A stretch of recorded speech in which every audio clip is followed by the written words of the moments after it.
is I first of all, I hear every time you talk and you're open and transparent about your story. I mean, you break down this sort of toxic masculinity in such a way, a very casual way, which I just applaud you on. Because even being able to talk about the fear or the anxiety that you had growing up with your father not being and your mother being sick, I mean, all of that allows other men who look up to you to say, it's okay for me to acknowledge it. And that's the first key in growing and healing. And so when I think about my own father, I do feel very comfortable in knowing that I've acknowledged what happened and that I'm on my journey of healing. And I would not be human if I didn't say that there are days when something will trigger me. Again, going back to that statement I said earlier, if it's hysterical, it's historical, where I will find myself feeling wounded or hurt.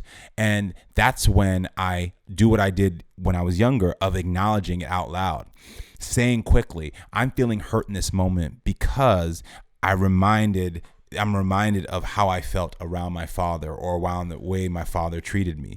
And when you don't hold things in your head, you don't keep them buried and locked away in some secret room in your brain, you're able to open it up, and it's no longer something that's going to haunt you and to burden you and to keep you down. And so I do that constantly. If I'm not feeling good, I say it out loud. We have a propensity as human beings, when people ask us, because we've been trained by the media, that your emotions are a burden to other people. So you say constantly, oh, I'm okay, when asked how you're doing, instead of saying, no, I'm not okay.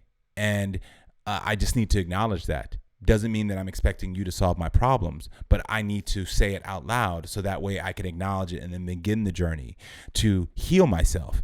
I think about mental health and physical health. When we think about physical health, we will tell every single person that we've started a new diet, that we're going to the gym, that we want a workout buddy, that we are doing swimming now, anything.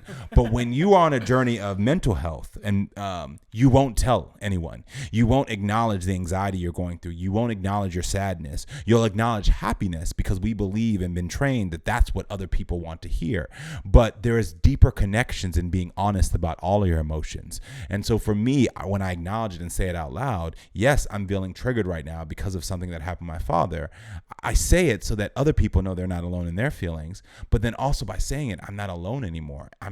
It's not holding me back. I'm okay. I'm talking about my mental health, which then says, oh, when I get home tonight, I need to practice a little harder because I don't know why that popped up, but it did. So now practice, instead of 30 minutes practicing, I'm going to take an hour and practice and tell myself that I'm okay, heal from this, forgive my father. I do it all over again. It's a continuous thing.